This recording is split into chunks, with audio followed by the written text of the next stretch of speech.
আসসালামু আলাইকুম। সবাই কেমন আছেন? আশা করছি অনেক ভালো আছেন। আল্লাহর রহমতে আমি অনেক ভালো আছি। আজকে আপনাদের সাথে শেয়ার করব আমাদের এলাকার আশেপাশের পরিবেশগুলো। তো চলো ভাই ও বোনেরা ভিডিওটি শুরু করি। এটা হচ্ছে আমাদের পাড়া প্রতিবেশী মামির ঘর। আর এইদিকে কিছু বাচ্চা পোলা পান গোসল করছিল।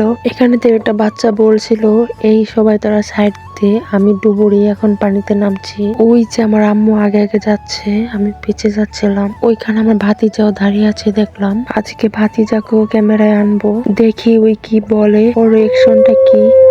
বাহিরে অনেক কুকুর ডাকাডাকি করছিল, তাই ভয়েস দিতে সমস্যা হচ্ছিল।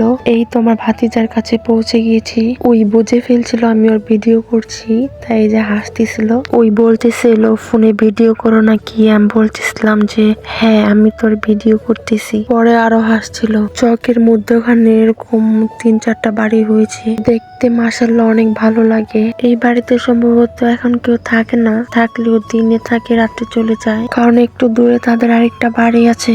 ভাই ও বোনেরা, যদি আমার ভিডিও কোনো জায়গায় একটু হলেও ভালো লেগে যায় তাহলে অবশ্যই আমার চ্যানেলটাকে সাবস্ক্রাইব করে পাশে থাকা বেল আইকনটি ক্লিক করে রাখবেন, আর আমার এই নাইমা ব্লগ চ্যানেলের পাশেই থাকবেন। এদিকে আমাদের গাছ থেকে আমি কিছু কাঁচামরিচ নিয়ে নিচ্ছিলাম। অনেক কাঁচামরিচ হয়েছে গাছে, মাশাআল্লাহ। এদিকে গেলেই আমার আব্বুর কথা অনেক মনে পড়ে। এই রাস্তা দিয়ে আমার আব্বু যাতায়াত করতো, আর এখন আমার আব্বু একটু পাশে শুয়ে আছে 3.5 হাত মাটির ঘরে। আল্লাহ তুমি আমার আব্বুকে ব্যস্ত নসিব করো, পৃথিবীর সকল মৃত ব্যক্তিকে আল্লাহ তুমি ব্যস্ত নসিব করো, আমিন।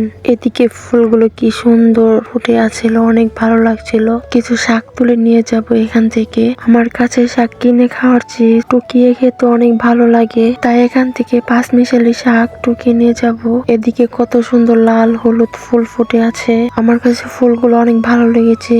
এই যে আমি হাত দিয়ে একটু ফুলগুলোকে ধরছিলাম। আর এটা হচ্ছে করলা গাছ, আর এগুলো করলা গাছের ফুল। মাশাআল্লাহ, গাছগুলো অনেক সুন্দর হয়েছে। আল্লাহর দেওয়া প্রাকৃতিক কতই না সুন্দর, তাই না? যাই হোক, এই যে একটু সামনে গেলে আমি এখন শাক টুকাবো।